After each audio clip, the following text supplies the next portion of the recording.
네, 오늘은 여러분이 보내주신 자료, 기술 테스팅을 위한 품질 특성 중에 데이터 보안과 데이터 보호, 이 부분을 좀 깊게 파고들어 볼까 합니다. 혹시 프로젝트 하시면서 기능 테스트 말고 이런 기술적인 부분, 특히 데이터 보안 같은 거 신경 못 써서 좀 곤란했던 적 없으신가요? 자료를 보니까 이게 생각보다 훨씬 중요하더라고요. 네, 정말 그렇습니다. 이 자료가 딱 그걸 짚어주는데요. 그러니까 테스트 계획 단계부터 데이터 보안을 왜 심각하게 봐야 하는지, 그리고 어떤 문제들이 생길 수 있는지 이걸 명확하게 보여주고 있어요. 특히 소프트웨어 개발 과정이나 결과물 품질 이런 데 관심 있는 분들이라면 오늘 얘기가 되게 중요하게 다가올 겁니다. 맞아요. 그래서 오늘 저희가 같이 풀어볼 질문이 바로 이겁니다. 그러니까 단순히 기능 잘 되나 이것만 볼 게 아니라 테스트를 설계할 때 이 데이터 보안 그리고 보호 이 관점을 어떻게 잘 녹여낼 수 있을까 이거죠. 자료에서 딱 강조하는 게 테스트 계획 짤 때요. 그냥 요구사항, 환경, 도구 이런 것만 보는 게 아니고요. 데이터 보안 고려사항 이걸 그냥 하나의 중요한 항목으로 딱 봐야 한다는 겁니다.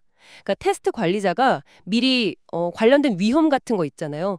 데이터 유출이나 오용 같은 거 이런 걸 미리 파악하고 혹시 문제 생기면 어떻게 처리할지 이것까지 계획에 넣어야 한다는 거죠. 아, 그러니까 이게 보안은 나중에 이게 아니고 그냥 테스트 시작할 때부터 보안 딱 이렇게 가야 하는 거군요.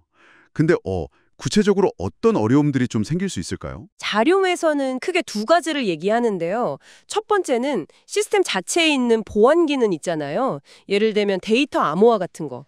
이게 오히려 테스트 데이터 만들거나 또 테스트하고 나서 결과가 맞는지 확인하는 걸 되게 어렵게 만들 수 있다는 거예요. 우와, 그건 진짜 생각 못 했는데요. 보안을 강하게 하려고 넣은 기능인데 그게 오히려 품질 검증을 방해한다니 좀 아이러니하네요. 암호화돼 있으면 들여다볼 수가 없으니까 데이터 준비부터 결과 확인까지 다 꼬이는 거겠네요. 후, 네, 맞아요. 보안 수준이 막 올라가면 테스트 복잡성도 그냥 같이 쭉 올라가는 거죠. 그리고 이제 두 번째 어려움이 있는데 이게 어쩌면 더 클 수도 있어요. 바로 법적인 문제입니다. 데이터 보호 정책이랑 법률이요. 이게 생각보다 엄청 강력한 제약이 될 수 있거든요. 예를 들면 개인정보보호법 아니면 금융 쪽 규제 이런 것 때문에 실제 운영 데이터 있잖아요. 고객 데이터나 신용카드 정보 같은 민감 정보들. 이런 거는 테스트에 절대 그냥 쓰지 마라. 이렇게 법으로 딱 막아놓는 경우가 많아요. 법으로 막혀 있다고요? 그럼 실제 데이터랑 거의 비슷한 환경에서 테스트하는 거는 그냥 포기해야 하나요? 특히 데이터 패턴이나 이런 게 중요한 테스트에서는 되게 치명적일 것 같은데 어떡하죠? 그래서 나오는 핵심적인 기법이 바로 테스트 데이터의 익명화입니다. 그러니까 실제 데이터의 구조나 통계적인 특징 같은 건 살리면서도 누군 건지 알 수 있는 정보는 싹 다 지우거나 못 알아보게 바꾸는 거죠.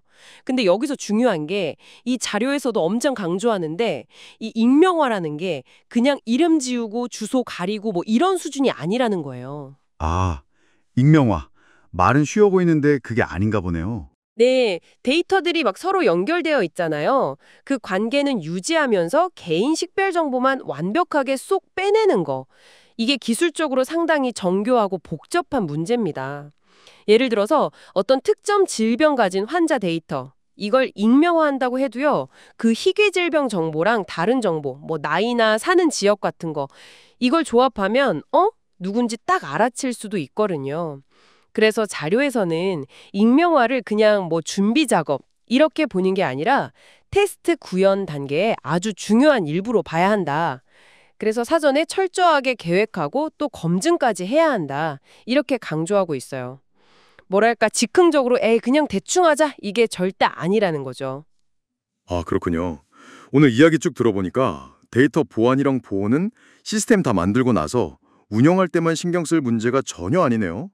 개발 초기, 특히 그 테스트 계획 단계에서부터 아주 핵심적으로 고려해야 할 요소라는 거군요. 맞습니다.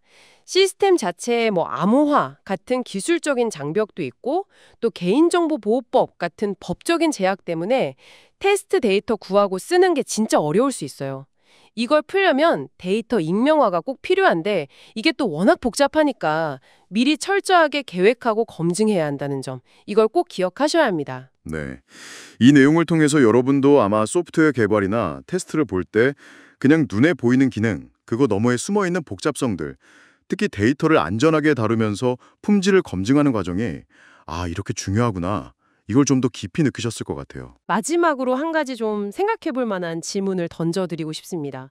자료에서 익명화가 복잡하고 계획이 중요하다고 계속 얘기했잖아요. 근데 만약에 이 익명화 과정이 뭐 기술적인 한계나 아니면 실수 때문에 완벽하지 않았다면 그럼 어떻게 될까요?